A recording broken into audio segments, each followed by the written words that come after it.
he's correct in his statement. But if you say daraba amrun zaydan, then we say qad lahana fi kalamihi, that he's made a mistake in his words because he's substituted the fa'ilun for the maf'ulun bihi and the maf'ulun bihi for the fa'ilun. Right? Similarly, in the ayah in Surah Al-Baqarah, أَمْ كُنْتُمْ شُهَدَاءَ إِذْ حَضَرَ, and then we have Yaqub al-Maut.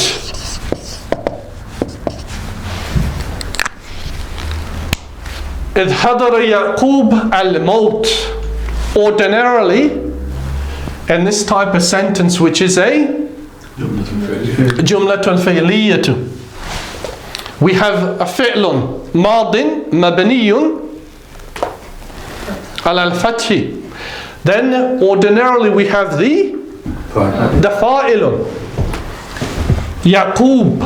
Then we have al-maut, which means death. So a person may get confused in this instance.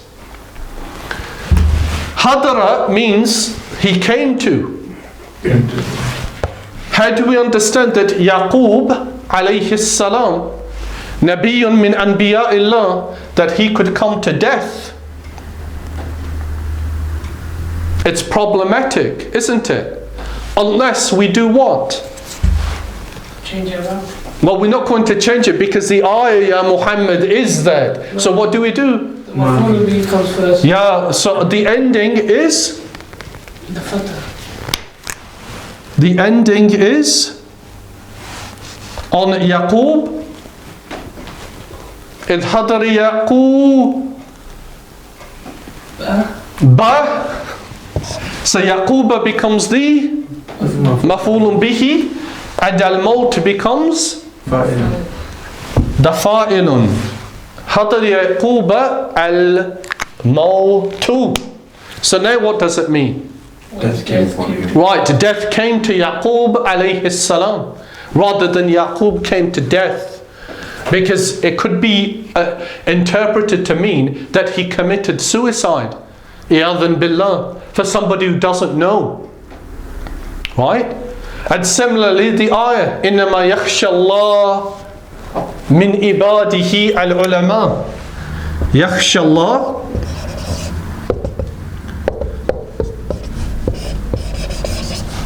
min ibadihi al-ulama. Right, yakhsha means Fear. right, Shakhs. to be afraid, but yakhsha actually means to be afraid with ilm, with knowledge. That's the difference between al-khashya and al-khawf. But so here we have Allah Azza wa Jalla, and we have ulama. So a person who is unaware of Arabic grammar could incorrectly read this ayah, إِنَّمَا يَخْشَى اللَّهُ مِنْ إِبَادِهِ al-ulama, which would be kufr. Right? Why would that be kufr? Because it would then mean, Change the meaning. what would it then mean? You mean Allah fear? Right, because it would mean that Allah yakhsha, Allah fear. He is afraid of al-ulama, from min ibadihi, from his slaves. Right? So the correct vowelization is إِنَّمَا يَخْشَى اللَّهَ مِنْ إِبَادِهِ الْعُلَمَاءُ. Now al-ulama'u becomes the fa'ilun, and the fa'ilun is always marfu'un. وَعَلَامَةَ رَفِيهِ الضَّمَّةُ وَالظَّاهِرَةُ عَلَى آخِرِهِ. Right? And Allah, al-lafdh jalala becomes the Mansub. Maf'ulun maf'ulun bihi, and the indicator for being mansubun is Fatha. The fatha al-dhahira ala akhirihi. So even though ordinarily when you read Al-Quran the markings are present, it's only with understanding of Arabic grammar is the correct meaning taken. Right? So the two great benefits is that it corrects our lafz, our pronunciation, and it assists us in understanding the correct meaning. So to summarize therefore, our lessons of al-Ajrumiyyah that we began today will be, after this muqaddimatun, because this was only an introduction, will be approximately 40 inshallah ta'ala, and by that we will complete the book. We mentioned what an-nahwu is relating to grammar and how it was first mentioned, right? And the verb that it's derived from, that it is qawa'idu, principles, yu'rafu biha, it is known with it, with these principles, dabtu akhir al-kalimati, the correctness. Dabt means the correctness, or to be precise, the precision of the end of al-kalima, the word.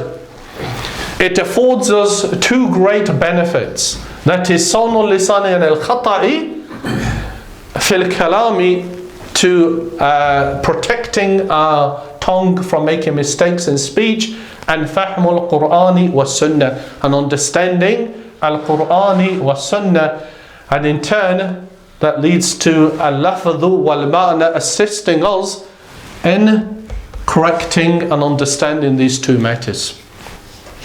Now the purpose of these lessons, of course, in understanding the book, is that it is in addition to our other text that we use in order to solidify our understanding, and that is Qasasun Nabiyyin, that we intend to continue. So we want inshallah to keep this lesson shorter in order that we can also study the other book too. Right? So we'll complete this and then we'll continue with our text, unless anybody has any questions.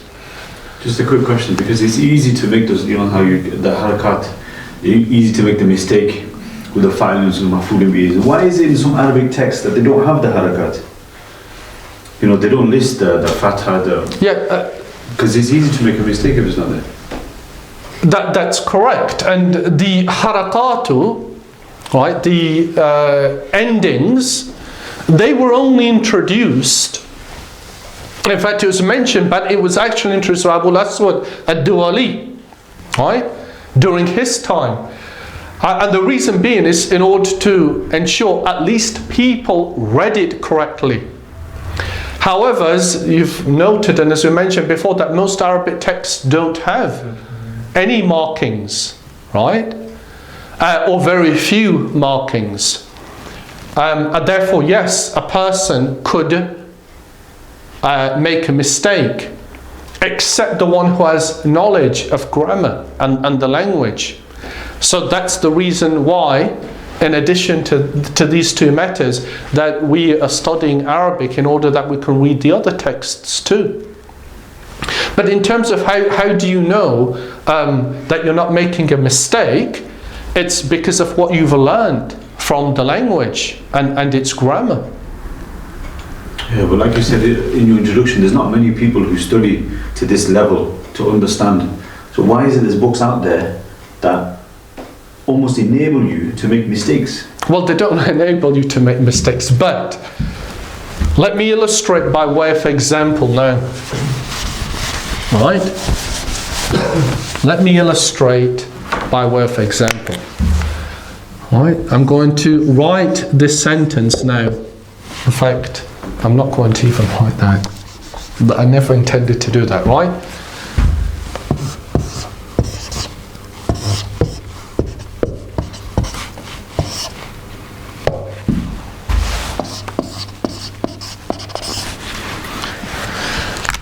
Right. يا شباب اقرأ هذه الجملة. Read this sentence. I presume it's probably hadara. No, right, but you're saying I presume. Why would you presume it's hadara? Why not hudira or hidiri or however you could possibly pronounce it? Why are you saying it's hadara out of all the possible pronunciations? For me, it looks like, because that's only because I'm studying. Exactly, and that's my point. But continue. All right. For me, it was a jumlatul fi'liya with a verb. It looks like a fa'il. Read it, ya Shabazz. Read it. Al-qalabu. Tu. Sorry, that's not a very good ta, but Talabu. at-tala. It's even worse. Ad-darsa. Say it again. Hadara. At-talabu. At-tula. At-tulabu. At-tulabu. Why are you saying at-talabu and not tulaba or at-tulabi? And similarly, you said ad-darsa. You've made at-tulabu marfu'un and you made ad-darsa mansubun. Why? Students are the fa'il. But the question is, why would you do that? Because you know. What? Because It goes what? back to my understanding, I suppose, no? Exactly, and that's the point, isn't it? Yeah, but there's very few people like that. But the whole purpose, remember the ayah in Surah Al Imran. It's not لِبَشَرٍ أَن يُؤْتِيَ اللَّهُ الْكِتَابَ وَالْحُكْمَ وَالنَّبُوَّةَ. It's not for a men to whom Allah gave the book, وَالْحُكْمَ and wisdom, وَالنَّبُوَّةَ and prophethood. ثُمَّ يَقُولُ لِلنَّاسِ, then he says to the people, كُونُوا عِبَادًا لِي مِن دُونِ اللَّهِ. Now worship me rather than Allah. It's not for a man to do that. وَلَكِنْ, but كُونُوا رَبَّانِيِّينَ. But be Rabbaniin bima kuntum tu'allimuna al-kitab wa bima kuntum tadrusun, because of what you used to teach from the book and what you studied. This one ayah in Surah Al-Imran, it explains to the people what their obligation is. Yes, Allah Azza wa Jalla, He never selected us for al-kitab, is it? For the book, or for al-hukmah, wisdom, or al-nabuwah, prophethood. But they, the ones who they did select, who Allah Azza wa Jalla did select, they told us, وَلَكِنْ كُونُوا رَبَّانِينَ, but you be scholars. Why? Why would you be an alim al-Rabbani? Because of what you studied from the book and what you taught. So now, we studied this language, and therefore you're obligated to teach it to the one who doesn't know. That the narration of Ibn Mas'ud radiyallahu anhu, مَنْ عَلِمَ شَيْءًا فَلْيَقُلْ بِهِ وَمَنْ لَا يَعْلَمْ فَلْيَقُلْ اللَّهُ أَعْلَمْ إِنَّ مِنَ الْعِلْمِ أَنْ تَقُولَ اللَّهُ أَعْلَمْ لَمَّا لَا تَعْلَمْ. That whoever knows a matter should explain it to the other person, and whoever doesn't know should say Allahu A'lam, because it's from knowledge to say Allahu A'lam when I don't know. So yes, most of the people are unaware of this, but this is like the ayah in Surah Yusuf, ذَلِكَ مِنْ فَضْلِ اللَّهِ عَلَيَّ وَعَلَى النَّاسِ وَلَكِنْ أَكْثَرَ النَّاسِ لَا يَشْكُرُونَ. That's the fadl of Allah. Yusuf, the statement of Yusuf alayhi salam, when he was in prison and he was calling his two companions to Allah Azza wa Jalla, and he told them, إِنِّي تَرَكْتُ مِلَّةَ قَوْمٍ لَا يُؤْمِنُونَ بِاللَّهِ, that I've left the millah, the religion of a people who don't believe in Allah. وَاتَّبَعْتُ مِلَّةَ آبَائِ إِبْرَاهِيمَ. Right? وَإِسْحَاقَ وَيَعْقُوبَ. I followed the way of my forefathers, Ibrahim and Ishaq and Yaqub. Right? Then he said, ذَلِكَ مِنْ فَضْلِ اللَّهِ عَلَيَّ. That's from the fadl of Allah upon me, the bounty of Allah upon me and the other people. But most of mankind don't know. Now, what's the purpose of mentioning that ayah? That here we are in Burnley, in northern England, right, in the West, studying the pure Arabic language that Allah Azza wa Jalla revealed Al-Quran in 14 centuries ago in Burnley, that they consider to be a village, unknown, not mentioned, right? It's not mentioned except when it's dispraised. Isn't that a remarkable matter? That on the entire planet, or in the entire planet on this earth, there is a place where it's being studied. So the purpose is that when you understand the subject, that you then go and teach it to the other people. That is the purpose of this deen. Like the ayah that we mentioned in Surah Al-Imran towards the end, وَإِذَا أَخَذَ اللَّهُ مِيثَاقَ الَّذِينَ أُوتُوا الْكِتَابَ لَتُبَيِّنُنَّهُ لِلنَّاسِ. We took the covenant from the people who were given the book that you're going to make this clear to the people. What did they do? فَنَبَذَهُ وَرَاءَ ظَهُورِهِمْ. They placed it behind their backs, didn't they? Like now, the individual who said that the Prophet ﷺ, he has knowledge of the unseen. He has knowledge of the unseen. If that child from when he was young had learnt the Arabic language and he read that ayah in Surah Al-An'am, قُلْ لَا أَقُولُ لَكُمْ إِنْدِي خَزَائِنُ اللَّهِ. Say to them, لَا أَقُولُ لَكُمْ إِنْدِي خَزَائِنُ اللَّهِ. I don't have the treasures of Allah. وَلَا أَعْلَمُ الْغَيْبَ وَلَا أَعْلَمُ الْغَيْبَ. You now know what that means, right? لَا أَعْلَمُ الْغَيْبَ. لَا أَعْلَمُ الْغَيْبَ. أَعْلَمُ means knowledge. That's al-ilmu. أَعْلَمُ is فِعْلٌ مُضَارِعٌ. أَعْلَمُ I know. لا أعلم I don't know الغيبة. It's unseen. ولا أقول لكم إني ملك. And I don't say to you that I am an angel. Right?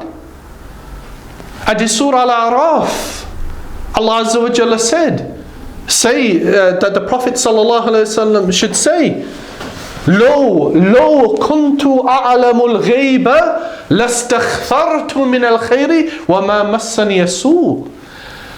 لو كنت أعلم الغيب. If I had known al-ghayb, then I would have collected much good. وما مسني السوء. And no harm would have touched me. Right? That's what would happen if you knew the unseen, and you know if I exit this room, a boss is going to come along and knock me down. You're just going to stay seated here and relax, right? The ayah is clear in its meaning and its intent, that the Prophet ﷺ was told to say to the people, La a'lamul ghayb. But only if a group of people are ignorant and unaware can somebody now come to them and say to them, you know, the Prophet ﷺ had knowledge of the unseen. If the children of this ummah from an early age had been taught the Arabic language as they had been taught Al-Quran, do you think that this false belief would have entered into the ranks?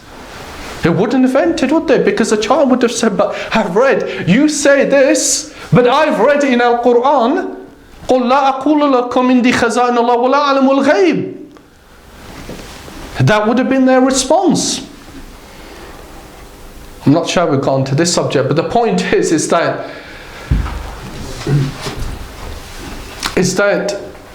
yes, Shabazz, now you read that, and we could write many other sentences on the board, couldn't we? We could do, and similarly, you would be able to read them correctly. But because you have now studied, right?